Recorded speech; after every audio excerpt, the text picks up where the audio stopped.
realidad la llave tiene 3 dientes.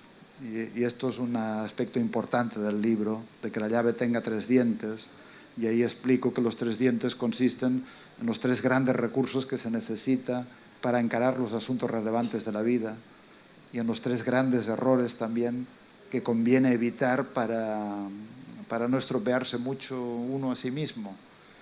Y los grandes errores, que en cierto modo lo había como sembrado la semilla de estos grandes errores en el libro de Vivir en el Alma, son muy simples. Y son, el primero es, qué sé yo, de no darle a la vida lo que tenemos para darle. Es decir, no tener el coraje, la valentía de ser lo que somos y de entregarle a la vida lo que tenemos para entregarle. Esto es un pecado de cobardía. Esto es algo que tiene que ver con lo mental, ¿no? Bueno, en realidad los 3 pecados, en fin, para los que tengáis estos mapas, tienen que ver en realidad con los 3 venenos del budismo, que uno es el excesivo apego, el otro es el excesivo temor y el otro es la ignorancia. Y tiene que ver también, para los que conocéis Eneagrama, con el triángulo central del Eneagrama, que es un mapa de las pasiones humanas. Y así que el primero es la cobardía, y la cobardía es un error que nos sumerge en lo mental, en lo racional. Porque ante el miedo el cuerpo se encoge y los recursos que parecen más disponibles son los de la razón, los del pensamiento, ¿no? Pero hay lo que falta es coraje, lo que falta es valentía, lo que falta es arriesgarse a que a uno no le quieren, arriesgarse al exilio, arriesgarse a la crítica, arriesgarse a la mala mirada. ¿Cuánta gente, cuando llega al final de sus días, sus pensamientos consisten en pudiera haber sido, podría haber hecho, podría haberme arriesgado, pero no lo hice?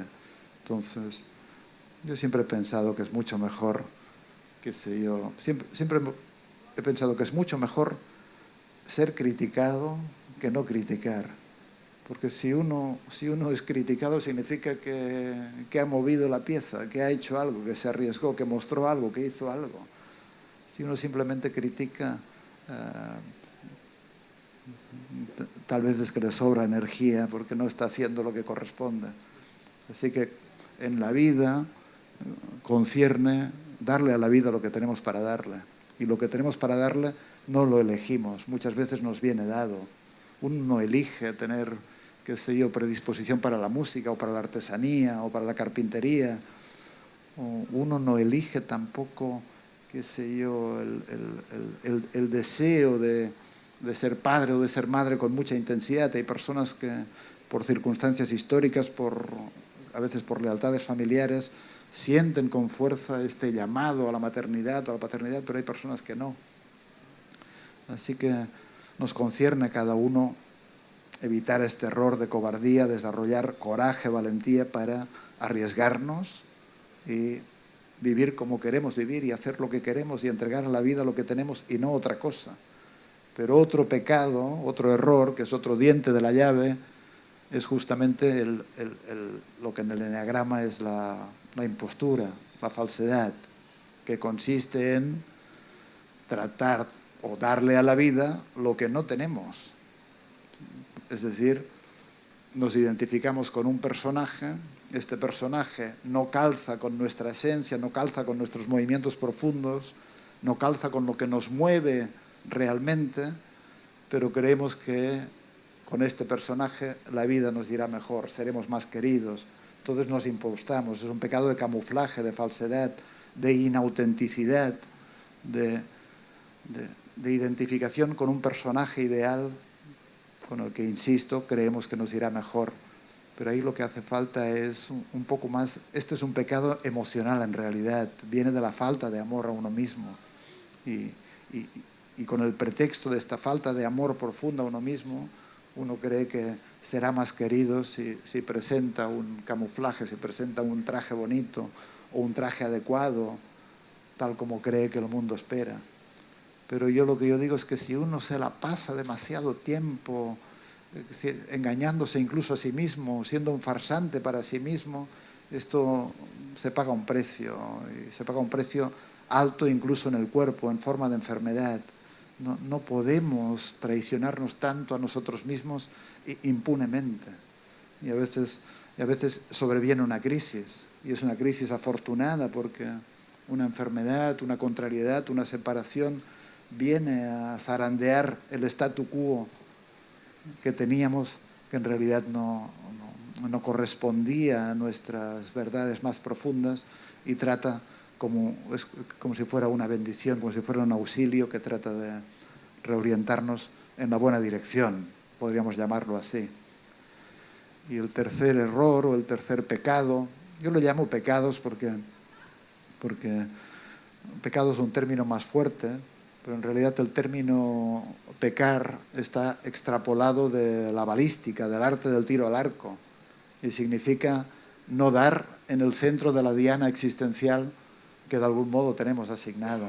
Así que, pero en realidad significa errar el tiro, equivocar el camino, que se tuerza la elíptica que tiene que dirigirnos hacia el lugar adecuado. El peccatus era la distancia, en Roma era la distancia entre el centro de la diana y el lugar donde había ido a parar la flecha. Claro. Y es en este espacio que la flecha puede, con mala suerte, puede ir a parar a la cabeza de alguno despistado que pasa por ahí. Y es cierto, también, qué sé yo, cuánta gente olvida su propia diana existencial y queda entretenida en el camino en un mundo de luchas, de competencias, donde dispara flechas en casa ajena, etcétera, etcétera, ¿no? Y el último punto, que yo creo que es muy importante y es un llamado, a mí me parece una obviedad, y es cuán importante es para todos poder permanecer cerca de uno mismo. El último pecado es no tomarse la tarea interior de distinguir bien lo que sí somos y tenemos de lo que no somos y no tenemos. Y este es un pecado de falta de atención, de falta de conciencia, de ser avestruces que ponemos la cabeza bajo la arena y no queremos enterarnos. Y ahí lo que corresponde es desarrollar atención, conciencia. Ahí ayuda mucho la Gestalt, ayuda mucho la meditación, ayuda mucho, sobre todo y muy especialmente, la atención al cuerpo, el reconocer el propio cuerpo. Las principales verdades que vivimos las reconocemos en el cuerpo. Yo a veces trabajo con personas y me dicen, bueno, en realidad yo no sé si casarme con mi novio o no. ¿Cómo que no sabes? Solo hay que escuchar tu cuerpo. Yo lo veo.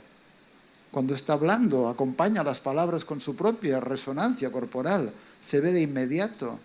Y el cuerpo es una guía que nos hace vibrar y nos da la información exacta y necesaria en cada momento. Y cuánto se necesita también escuchar el cuerpo, y junto con el cuerpo, si queréis, lo más hondo también, lo intuitivo, los sueños, estos espacios donde nos hablamos a nosotros mismos, pero no con esta cháchara mental que nos confunde, sino como si se abre la puerta donde somos plenamente sinceros con nosotros.